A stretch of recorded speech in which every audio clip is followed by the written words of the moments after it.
नमस्कार, बहुत बहुत स्वागत है आप सभी का हमारे विशेष कार्यक्रम में। मैं आप सभी के साथ हूं कंचन। दर्शकों, आज के विशेष कार्यक्रम में हम बात करने जा रहे हैं एक बहुत ही महत्वपूर्ण विषय पर कि आप किसी की भी भक्ति करें, आप किसी की भी साधना करें, लेकिन क्या आप जिसकी साधना कर रहे हैं उसकी साधना आप सही से कर रहे हैं? आप किसी भी ईश्वर को माने, किसी भी भगवान को माने, चाहे आप माँ बगलामुखी को माने, चाहे आप महादेव को माने, श्री कृष्ण को माने, किसी को भी माने, लेकिन हमेशा एक बात का ध्यान रखिएगा कि जो पूजा पाठ आप कर रहे हैं क्या वो सही हो रही है? क्या कहीं आप कोई भूल, कोई गलती तो नहीं कर रहे हैं? साधना का प्रभाव आपके जीवन में कैसा पड़ता है और क्या कुछ हो सकता है, इन सभी पर बात करेंगे।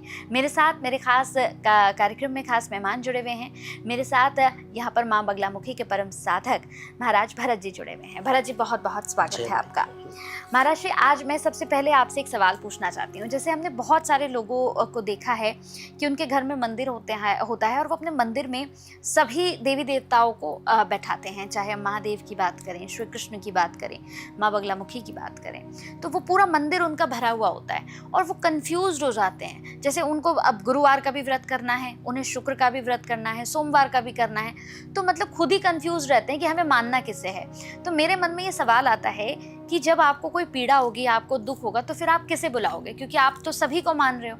तो मैं चाहती हूँ ये आप मुझे थोड़ा सा क्लियर करें कि जीवन में करना क्या चाहिए। क्या किसी एक को हमें मान लेना चाहिए या हम सभी की पूजा कर सकते हैं?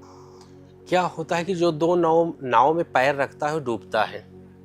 यही कन्फ्यूजन समाज की है। और यही भागवत में एक बड़ा प्रसंग अच्छा आता है कि भैया अगर सबको मानोगे, कोई कहता है कि मैं सबका मित्र हूं तो किसी का मित्र नहीं। बिल्कुल।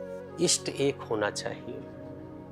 चाहे आप राम को मानो, कृष्ण को मानो या देवी को मानो, इष्ट एक होना चाहिए। और उसके अलावा सब मान सबका हो, लेकिन इष्ट एक होना चाहिए।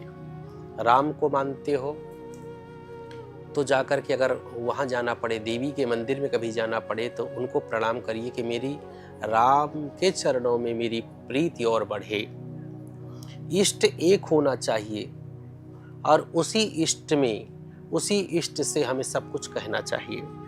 जो लोग कई भगवान को रख करके कभी ये कर रहे हैं, कभी वो कर रहे हैं, कभी इसकी जयकारा, कभी उसका, वो लोग कंफ्यूज्ड होते हैं और उनकी नाव डूबती है। एक को पकड़ो, एक को पकड़ लो, चाहे देवी को पकड़ लो, चाहे राम को पकड़ लो, चाहे कृष्ण को पकड़ लो, एक को पकड़िए आप। वही आपका पूरे जीवन को तरन तारण वही देवी और देवता कर देंगे। अगर सबको पकड़ोगे फिर नहीं हो पाएगा। बिल्कुल नहीं, आप डूबोगे, कोई कंफ्यूज्ड जीवन भर रहोगे आप। कई मंदिरों में मैं भी देखता हूँ कि तमाम तरह के देवी देवता हैं, कचरा लगा हुआ है, जाला लगा है, कोई शुद्धता नहीं, कोई पवित्रता नहीं, कोई पूजा पाठ नहीं। पूछो कि क्या है, बोले कि हम सबको मानते हैं। वो किसी को नहीं मानते।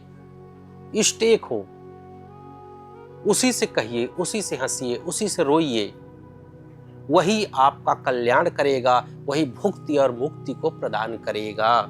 तो साधक का यही निवेदन है कि पूरी दुनिया से इष्ट एक बनाइए, वही आपका कल्याण कर देगा। भटकिए मत, परेशान मत होइए, एक इष्ट हो आपका।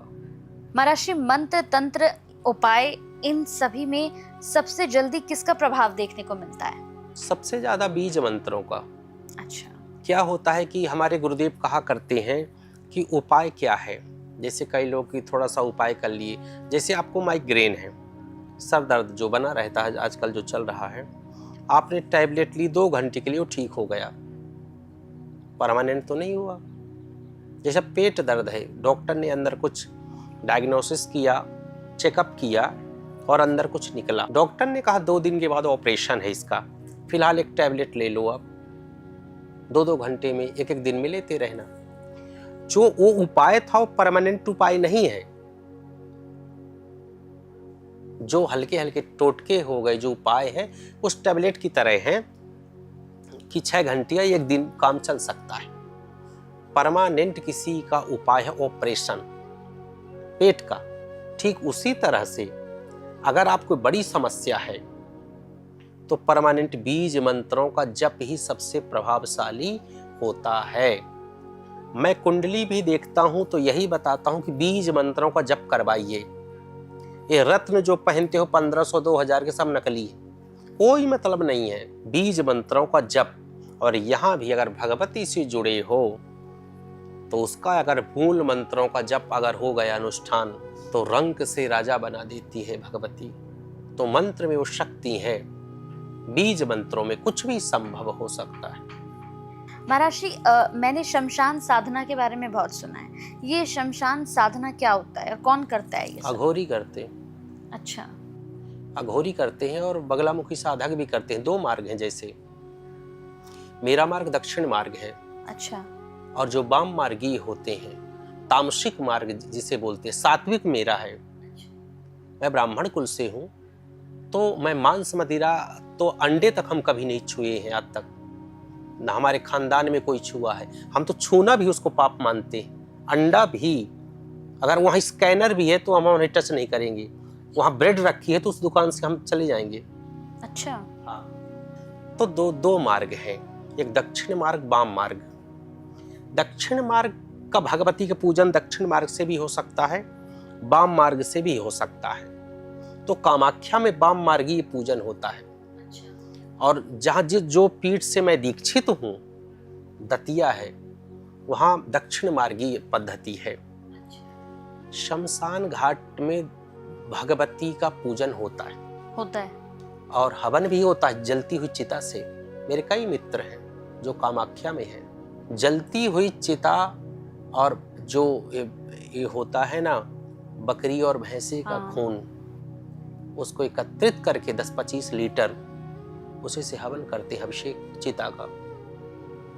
और मांस के टुकड़े जो हैं वो अघोरी लोग खाते हैं। ये वाम मार्ग है। देख करके रूह कांप जाए।